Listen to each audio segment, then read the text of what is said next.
আসসালামু আলাইকুম। আজকের রেসিপি হচ্ছে মিষ্টি চিড়া। মিষ্টি চিড়া বানানোর জন্য 1 কাপ চিড়া নিয়েছি। এখন চিড়া ভালো করে চেলে নিচ্ছি। চিড়াতে অনেক ময়লা থাকে, এর জন্য চিড়া ভালো করে চেলে নিতে হবে। চিড়াতে কোনো ধান থাকলে সেটাও বেছে পরিষ্কার করে নিতে হবে। চিড়া ভাজার জন্য কড়াইতে লবণ গরম হতে দিয়েছি। লবণ ভালো করে গরম করে নেব। লবণ গরম হয়ে গিয়েছে, এখন এখানে চিড়া দিয়ে দিচ্ছি। এখন চুলার আঁচ লোতে রেখে অনবরত নেড়ে চিড়া ভেজে নেব। আপনারা যদি লবণ দিয়ে চিড়া ভাজতে না চান তাহলে এমনিতেও শুকনো খোলায় চিড়া ভেজে নিতে পারেন, তবে লবণ বা বালি দিয়ে চিড়া ভাজলে চিড়া খুব দ্রুত ভাজা হয়ে যায় আর চিড়া অনেক মুচমুচে হয়।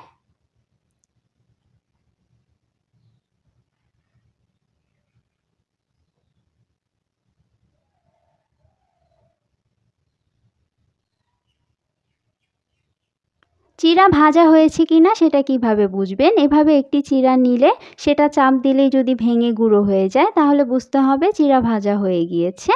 আমার এখানে চিড়া ভাজা হয়ে গিয়েছে। এখন লবণ থেকে তুলে চিড়া চেলে নিচ্ছি। চিড়া ভালো করে চেলে নিতে হবে যাতে এখানে লবণের কোনো দানা না থাকে।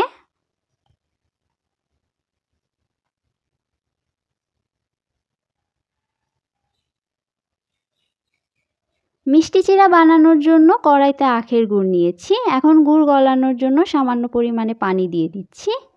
এখন চুলা জ্বালিয়ে গুড় জাল দিয়ে নেব। এটা ততক্ষণ পর্যন্ত জাল দিতে হবে যতক্ষণ না গুড় আঠালো হয়ে যায়।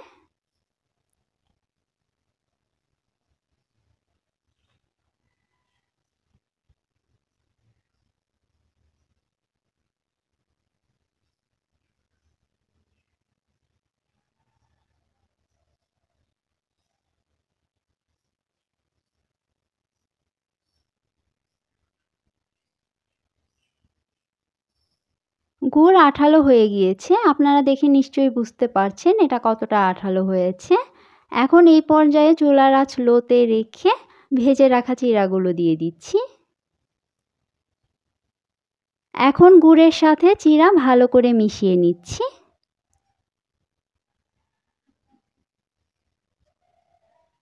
এই পর্যায়ে এগুলো অনবরত নেড়ে দিতে হবে।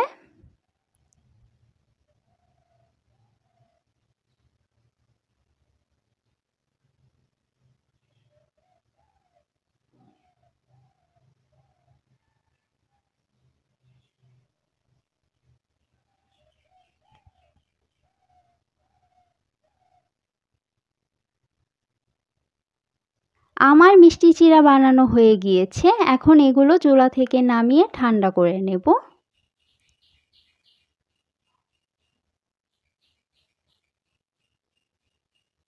ঠান্ডা হওয়ার পরে চিড়া অনেক মুচমুচে আর ঝরঝরে হয়েছে। এই মিষ্টি চিড়া এয়ারটাইট বক্সে ভরে অনেক দিন সংরক্ষণ করা যাবে। আজকের মতো আমি এখানেই বিদায় নিচ্ছি। আল্লাহ হাফেজ।